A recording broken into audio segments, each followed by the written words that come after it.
Depuis maintenant 25 ans, Toyota est expert et pionnier dans les motorisations hybrides, avec notamment la première Prius.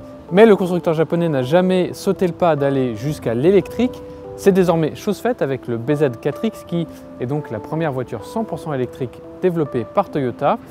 Un SUV compact familial, concurrent notamment des Volkswagen ID.4, Hyundai Ioniq 5 et Kia EV6 pour en citer quelques-uns. Vous le voyez, c'est déjà un marché assez concurrentiel.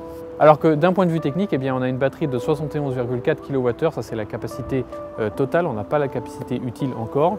Et d'ailleurs, on n'a pas les tarifs non plus, mais ça on en reparlera une fois qu'on sera à l'intérieur de la voiture. On a ici la version 4 roues motrices de 218 chevaux. Vous voyez, pas une puissance extravagante non plus, et d'ailleurs simplement une quinzaine de chevaux supplémentaires par rapport à la version 2 roues motrices.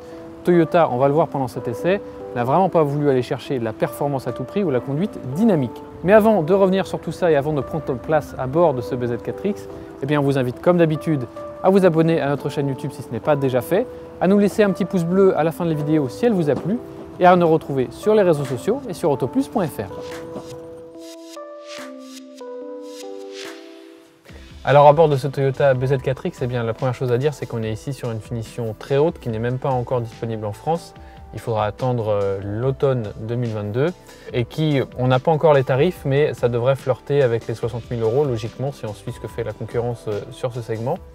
Et donc on a une finition très haute et des matériaux qui vont avec parce que franchement, niveau finition, niveau agencement, on est quand même très bien installé à bord de ce BZ4X. Alors après, il y a des détails d'ergonomie qui sont un petit peu particuliers parce que Toyota a fait beaucoup d'efforts pour abaisser l'ensemble du tableau de bord au maximum. Vous le voyez, on a l'impression que l'écran est très haut, mais en fait, il est à une hauteur normale, c'est juste tout le reste du tableau de bord qui est plus bas. Et on a un combiné d'instruments numériques de 7 pouces très loin vers le pare-brise, un peu en hauteur, et en fait, on a le même problème que chez Peugeot, c'est-à-dire que moi, là, dans ma position de conduite, avec le volant un peu haut, eh bien, je ne vois pas les compteurs, ils sont bloqués par le haut du volant.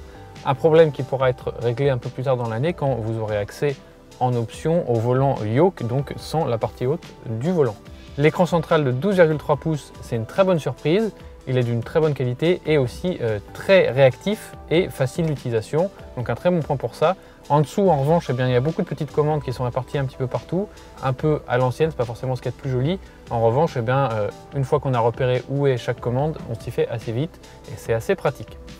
Autre détail assez curieux, pas de boîte à gants, probablement une conséquence de cet effort de Toyota pour rabaisser le tableau de bord.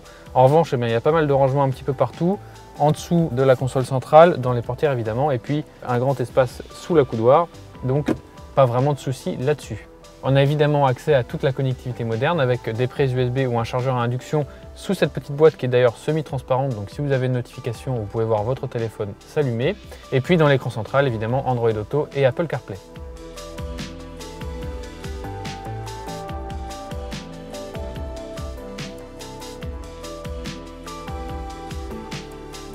On passe tout de suite aux places arrière.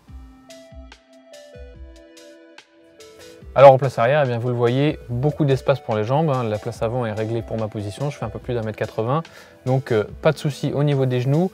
En revanche, comme sur beaucoup de voitures électriques, eh bien, le plancher est très haut à cause de la batterie qui est en dessous. Et du coup, vous le voyez, le bas des cuisses n'est pas forcément soutenu par le fauteuil. Un peu moins problématique si vous êtes plus petit, mais c'est pas forcément le plus agréable sur les longs trajets.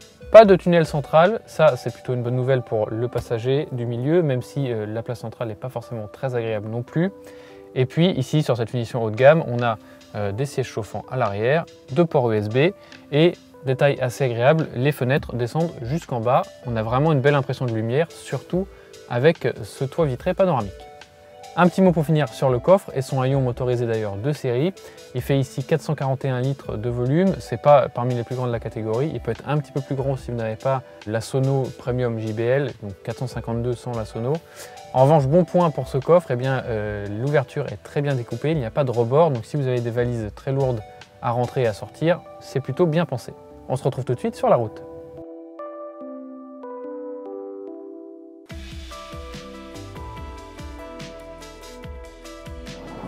Alors au volant de ce Toyota BZ4X, avant de revenir sur les impressions de conduite, on va évidemment parler du nerf de la guerre, c'est-à-dire l'autonomie et le système électrique en règle générale. Alors l'autonomie de ce modèle particulier est annoncée à 411 km WLTP. Dans la vraie vie, on attendra évidemment les mesures du Labo Auto Plus, mais on sera surpris de le voir dépasser les 370-380 km. Et en fait là, ici, on a la version de la plus faible autonomie possible sur ce modèle, puisque on a donc les 4 roues motrices, mais on a aussi les jantes 20 pouces de la version tout haut de gamme qui nous coûte environ 50 km d'autonomie quand même par rapport aux jantes 18 pouces qui équipent le reste de la gamme. Donc ça, c'est une bonne chose à savoir. En revanche, Toyota a pensé à vous si vous voulez quand même avoir ce modèle tout haut de gamme mais pas opter pour les grandes roues. Vous pouvez opter pour un pack qui s'appellera pack autonomie, et là vous aurez même un petit panneau solaire sur le toit plus les jantes 18 pouces. Vous pourrez aller donc plus loin. C'est des chiffres qui sont quand même plutôt corrects par rapport au reste de la concurrence. Ce qui est un petit peu dommage en revanche, c'est que la batterie ne dispose pas d'un préconditionnement, c'est-à-dire que vous ne pouvez pas la charger quand il fait très froid, elle ne se réchauffera pas pour atteindre une température idéale pour la charge. Néanmoins, Toyota prévoit 30 minutes pour faire 0 à 80% de charge avec une charge à 150 kW. Évidemment, tout ça, on attendra de pouvoir le vérifier. Et puis, autre défaut, c'est qu'il n'y a pas de planificateur de trajet dans le GPS intégré. Vous ne pouvez pas dire par exemple je pars de Paris, je vais à Bordeaux, et le GPS ne vous dira pas il faudra vous arrêter là, ici, et charger tant de temps. Voilà. Il ne le fait pas. Ça, c'est un petit peu dommage. Encore un petit défaut, après je vous promets ça ira mieux, pas de mode one pedal, c'est-à-dire qu'on ne pouvait pas conduire uniquement en appuyant et en levant sur l'accélérateur en ville, ce qui est quand même assez confortable. Et donc il n'y a pas de palette non plus derrière le volant pour gérer la régénération, c'est simplement un bouton, donc simplement 2 niveaux de régénération. Voilà, donc ça c'était pour les défauts. Pour les qualités, on sent que Toyota a cherché à faire une voiture très douce à l'usage.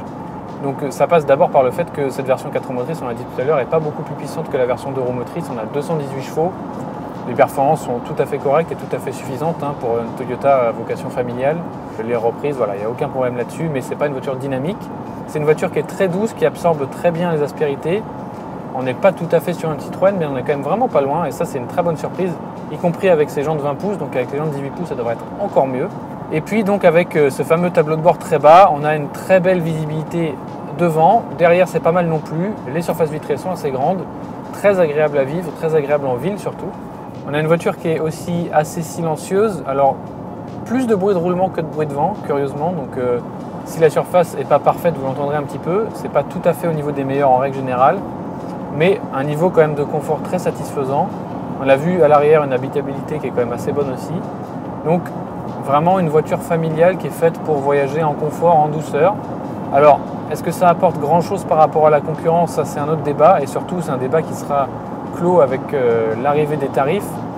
Si c'est à peu près dans les mêmes tarifs qu'un Volkswagen ID.4 par exemple, c'est une très bonne alternative.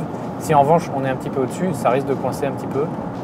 Et puis on attend aussi l'arrivée du fameux volant yoke, donc sans la partie haute, parce que là vraiment certains conducteurs seront assez gênés par le bloc d'instrumentation caché par le volant. Donc rendez-vous à l'automne pour ces premières modifications de gamme, et puis rendez-vous début juillet pour l'arrivée des tarifs. Et d'ici là, on espère aussi pouvoir essayer cette voiture avec les mesures du labo pour en savoir un peu plus sur son autonomie.